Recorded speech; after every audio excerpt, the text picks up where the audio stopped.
បងប្អូនរមើប្រភេទតាកាម៉ាឆ្នាំ2006អូតូកាពីតាបាទបងប្អូនខ្ញុំណែនាំមកគ្រឿងនេះតែម្ដងណាបាទលេងកង់ហើយលេង body ហើយឡើងមុខ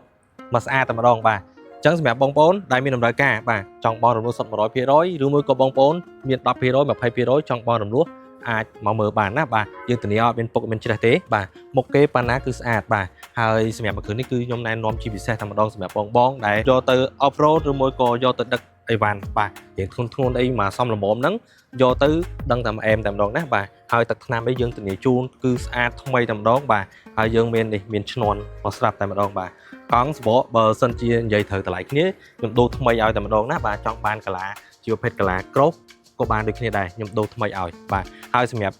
ចង្គៀងគុតយើងលេងហើយខាងក្នុងវិញបងប្អូនមកមើលបន្តិចមកមើលខាងក្នុងបន្តិចសម្រាប់ផ្នែកខាងក្នុងវិញបងប្អូនបាទយើងរៀបចំរីរាល់អស់ហើយបាទយើងមាន Formica ឈើបាទហើយសម្រាប់អេក្រង់នេះយើងលេងជាប្រភេទនិយាយ Android រីរាល់បាទបងប្អូនយកទៅគឺយើងទទួលបានកម្រាល VIP មួយឈុតបាទមានស្រោមពូករួចស្រាប់តែម្ដងបងប្អូនហើយមួយគ្រឿងនេះពិសេសមែនតើគឺ speaker ប្រភេទ JBL ណាបងប្អូននោះបាទ JBL អញ្ចឹងសម្រាប់បងប្អូនដែលមានតម្រូវការចង់បានប្រភេទតាកាម៉ារៀបចំរួចរាល់បាទជាប្រភេទ Auto Capita ពង2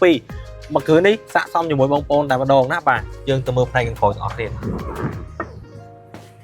តោះយើងមកមើលផ្នែកខាងក្រោយទាំងអស់គ្នាបងប្អូនបាទយើងមើលពីខាងក្រោយ stop នេះគឺយើងលេងហើយហើយបាទ stop លេងជាប្រភេទ LED ហើយយើងមានជាប្រភេទដាច់សដោងបាទហើយតោះយើងមកមើល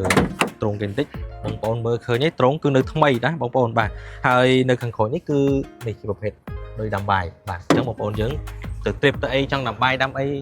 តាមព្រៃភ្នំអីមកអែមហើយមកគ្រឿងហ្នឹងអញ្ចឹងសម្រាប់បងប្អូនមានតម្រូវការចង់បានរថយន្តបាទអាចមកមើលកន្លែងយើងបានចង់បានតាកាម៉ាក៏បានធុនតារាក៏បានប្រភេទឡានលក្ខណៈគ្រួសារក៏បានយើងមានច្រើនប្រភេទមែនតើណាបងប្អូនបាទអញ្ចឹងបងប្អូនស្រឡាញ់ចង់បានបាទដាក់តែឯកសារ2ស្លឹកមកគឺយើងអាចបោះរំលោះយកទៅប្រើប្រាស់បានហើយបាទអរគុណច្រើនពុកម៉ែបងប្អូនដែលតាមដានវីដេអូនេះបាទអរគុណ